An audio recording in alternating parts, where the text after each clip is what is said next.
It is now my pleasure to introduce you to one of our next special guests. We have a great congressman in Lloyd Doggett.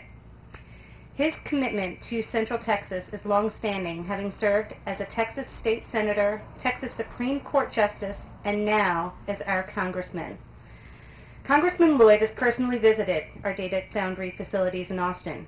And in Washington, he and his staff have been accessible and listened attentively to the federal concerns that Data Foundry has voiced. As a member of both the House Ways and Means and Budget Committees, Congressman Lloyd has been a leader on issues of interest to our high-tech business community.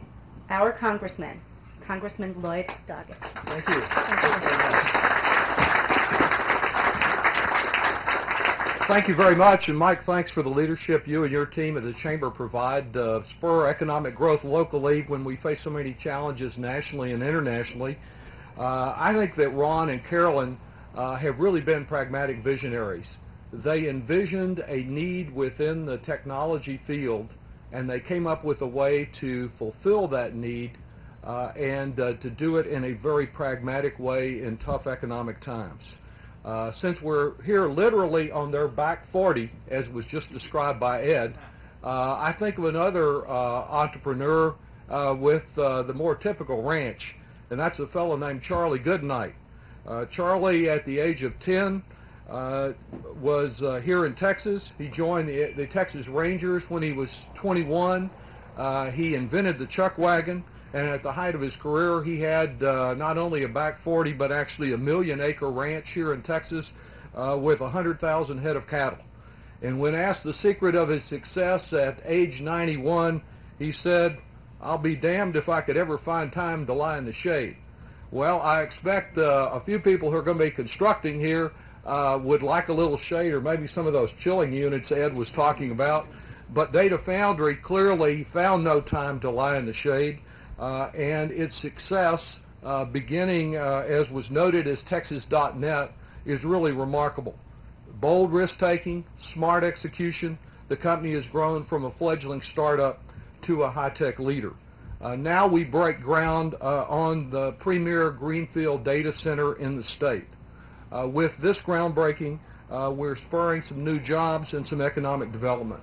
As was mentioned, I visited Data Foundry, I think it's been a little over 3 years ago, and was so impressed with what I saw here in South Austin, this company's vision and the investment that they were making in keeping us a high-tech hub.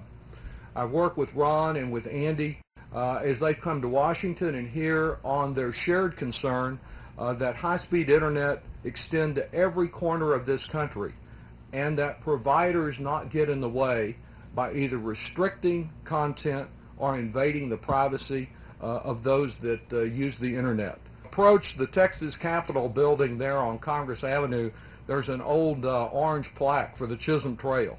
There was a time that thousands of longhorns were moving from Lockhart right through this area toward the Texas, where the Texas Capitol is, and I expect some of them were grazing right around here on the Data Ranch back 40. Now we're building a trail of a different kind, and with a company like Data Foundry that's working to build a worldwide reputation of quality and dependability, our new trail stretches from here all the way around the world. As a native Austinite, I'm pleased that Central Texas went from cow chips to computer chips, and I have commissioned a flag that flew over the nation's capital in honor of this Data Ranch groundbreaking. Usually when I present these flags, I often say that what keeps our flag flying is not a strong breeze, but the strong resolve of our citizens. Certainly that's true, but what keeps our economy going are the risk takers, the entrepreneurs like Ron and Carolyn and Jonah and Ed, and I salute what you've accomplished, your progress, and I present your flag. Carolyn? I think we're going to get it all out here. All American, Carolyn.